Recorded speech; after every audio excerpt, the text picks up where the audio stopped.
question.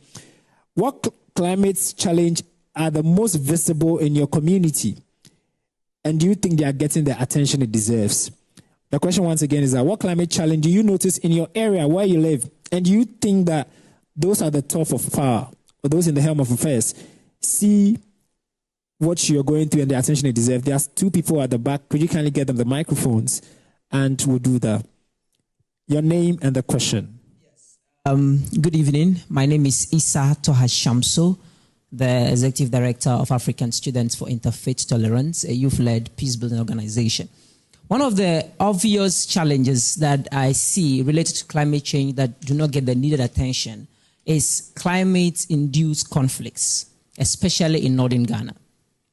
A classical example is that because of the rising temperatures in the Sahel, for example, it pushes pastoralists, the cattle herders into Ghana because they need their animals to graze, right? And they come earlier than usual at the time that they still have crops planted waiting to be harvested. And so when these animals come, they destroy the crops and then they eat them. And that is a clear example of climate-induced conflict because we see them having these issues. Another classical example is that agricultural sector in the north employs over 70% of the young people of the north.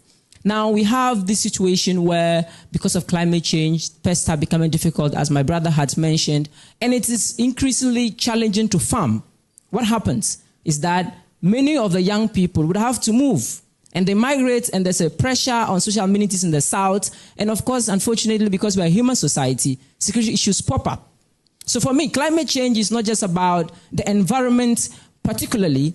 We need to look at the intersection that exists between climate, peace, and security.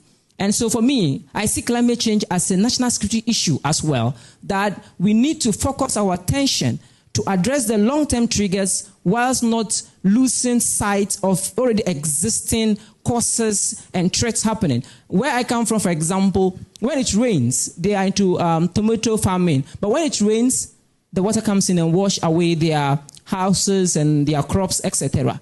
That alone triggers conflicts because at the end of the day, you have to survive. And by surviving, you find all other means to survive, and that affects the entire conversation around climate change. So for me, let's look at how climate intersects with peace and security and how we can be able to address some of the conflict issues that we have. Thank you very much. Beautiful.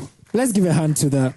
Now, I think it makes so much sense because oftentimes when we talk about the repercussions of climate change, we're only talking about floods, of course, what's happening to the agricultural sector. But then the mere fact that it causes conflict